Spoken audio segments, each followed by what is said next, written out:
오늘 우리에게 주신 하나님의 말씀은 요한복음 19장 38절과 39절의 말씀입니다. 아리마대 사람 요셉은 예수의 제자이나 유대인이 두려워 그것을 숨기더니 이 일 후에 빌라도에게 예수의 시체를 가져가기를 구하매 빌라도가 허락하는지라. 이에 가서 예수의 시체를 가져가니라. 일찍이 예수께 밤에 찾아왔던 니고데모도 모략과 침향 섞은 것을 100리트라쯤 가지고 온지라. 일이 잘 되고 형통할 때는 주변에 사람이 모입니다. 힘이 있고 권세가 있을 때는 사람들이 모여들죠. 그래서 소위 잘 나갈 때는 누가 진짜 친구인지 누가 진정한 동료인지 알 수 없습니다. 주변 사람들이 모두가 나를 칭찬하고 존경하고 사랑하는 것 같기 때문입니다. 그러다가 실패하고 망하면, 늙어서 힘이 없고 병들면 그때는 진짜 친구만 남습니다. 그 많던 사람이 하나둘 다 떠나가니까요. 다 떠나고 남은 사람, 그 사람이 진짜입니다. 예수님께서 기적과 이적을 베푸실 때 주변에 사람들이 모여들었습니다. 병을 고쳐주시고 귀신을 쫓아내 주실 때 군중이 모여들었죠. 그러다가 국가의 권력으로부터 핍박과 고난을 받게 되자 예수님을 향해 환호하던 사람들이 떠나갔습니다. 예수님께 도움받았던 사람들이 다 어디로 간 것입니까? 심지어 예수님의 제자들조차도 예수님을 버리고 도망쳤습니다. 베드로가 멀리서 신문당하는 예수님을 바라보았고 십자가에 못 박히실 때에는 겨우 예수님의 사랑하시는 제자가 남아 있었을 뿐입니다. 예수님께서 십자가에 달려 돌아가시자 전혀 생각하지 못했던 사람들이 등장합니다. 오늘 요한복음의 말씀에는 두 사람이 등장하죠. 첫 번째 인물은 아리마대 사람 요셉입니다. 그는 유대 최대 권력기관이었던 산헤드린 공회의 70명의 의원 중에 한 사람이었습니다. 대단한 권력자였고 또한 재물이 많은 부자였죠. 그는 예수님을 따르는 제자였지만 유대인이 두려워 그동안 숨기고 지냈습니다. 아리마대 사람 요셉은 예수의 제자이나 유대인이 두려워 그것을 숨기더니 이 일 후에 빌라도에게 예수의 시체를 가져가기를 구하매 빌라도가 허락하는지라. 이에 가서 예수의 시체를 가져가니라. 왜냐하면 예수님의 제자라고 하면 유대 사회에서 축출당할 우려가 있기 때문입니다. 그런데 누가복음의 말씀을 보면 예수님의 십자가 죽음을 결의한 산헤드린 공의회에 반대하면서 하나님 나라를 기다리는 자가 바로 요셉이었습니다. 자신을 철저하게 숨기고 있던 요셉이 예수님께서 돌아가시자 예수님의 제자로서 자신의 정체를 드러냅니다. 산헤드린 공의회 의원의 그 권력을 사용하여서 빌라도를 찾아갔고 예수님의 시체를 요구하죠. 예수께서 십자가에 못 박히신 곳에 동산이 있고 동산 안에 아직 사람을 장사한 일이 없는 새 무덤이 있는지라. 유대 사회에서 불이익을 당할 각오를 하고 자신을 위해 마련했던 동굴의 새 무덤에 예수님을 장사 지내었습니다. 참으로 고마운 사람입니다. 또 한 사람이 등장하는데 그는 니고데모입니다. 니고데모는 바리새인이요 유대인의 관원이요 산헤드린 공회 의원이요 또 유대인의 선생이었습니다. 일찍이 예수께 밤에 찾아왔던 니고데모도 모략과 침향 섞은 것을 100리트라쯤 가지고 온지라.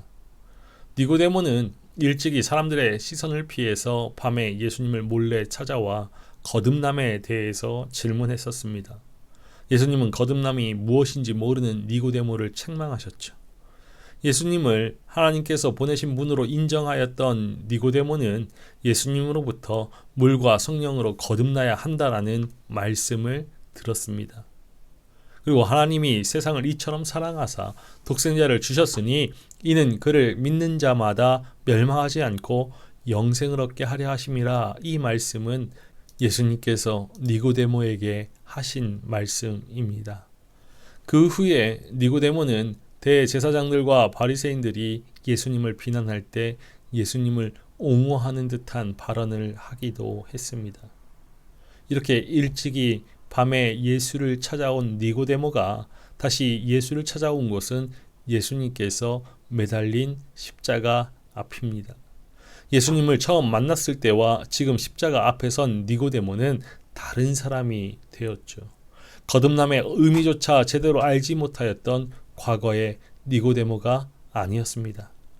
그는 장례를 치르기 위해서 모략과 침향 섞은 것을 100리트라쯤 가져왔습니다.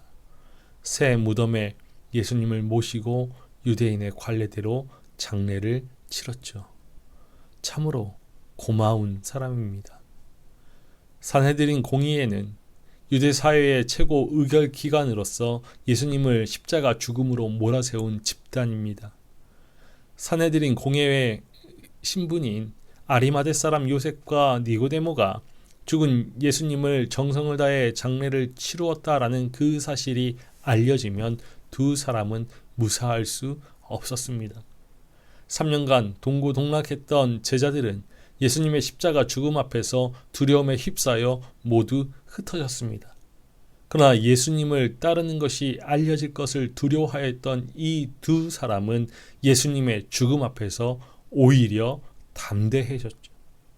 그들은 예수님의 십자가 죽음을 통해 그의 말씀이 성취되는 하나님 나라에 관심을 가졌기 때문입니다.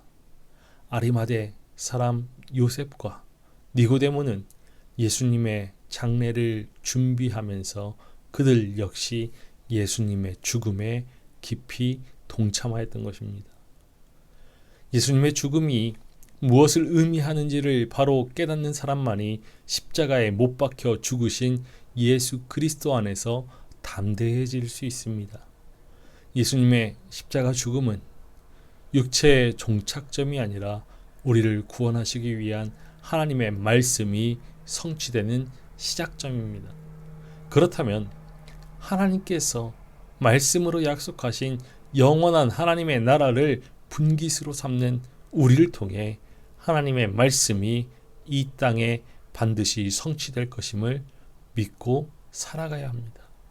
그리고 우리도 아리마대 사람 요셉과 니고데모와 같이 그리스도 예수의 뒤를 뒤쫓는 그리스도인으로 예수님 곁에서 마지막까지 남는 사람이 되어야 합니다. 나아가 이 세상에서 가난하고 억눌린 이들, 보잘것없는 이들, 외로운 이들의 그 곁에 마지막까지 남는 사람이 우리가 되어야 합니다. 고난주간 6째 날 토요일입니다. 예수님께서 무덤에 머무시는 시간은 어두움의 시간입니다. 그러나 이 어둠의 시간은 생명의 빛이 찬란하게 비춰오기 위한 새 창조의 시간이었습니다. 때론 빛이 비추기 위해서 어둠이 필요한 법이죠. 우리의 신앙은 어둠 가운데에서 빛을 보고 죽음 가운데서 생명을 바라보는 역설의 신앙입니다. 십자가에서 죽으신 예수님은 다시 살아나셔서 죽음의 권세를 이기시고 생명의 주가 되셨습니다. 세상의 모든 질고와 아픔을 짊어지시고 십자가에 오르신 예수 그리스도께서 무덤에서 일어나셔서 부활의 주로 우리와 함께 하십니다. 부활의 주 예수 그리스도를 항상 앞에 모시고 그 능력의 손에 붙들려서 주와 함께 가는 생명의 길 위에 오롯이 설 수 있기를 주님의 이름으로 축원합니다.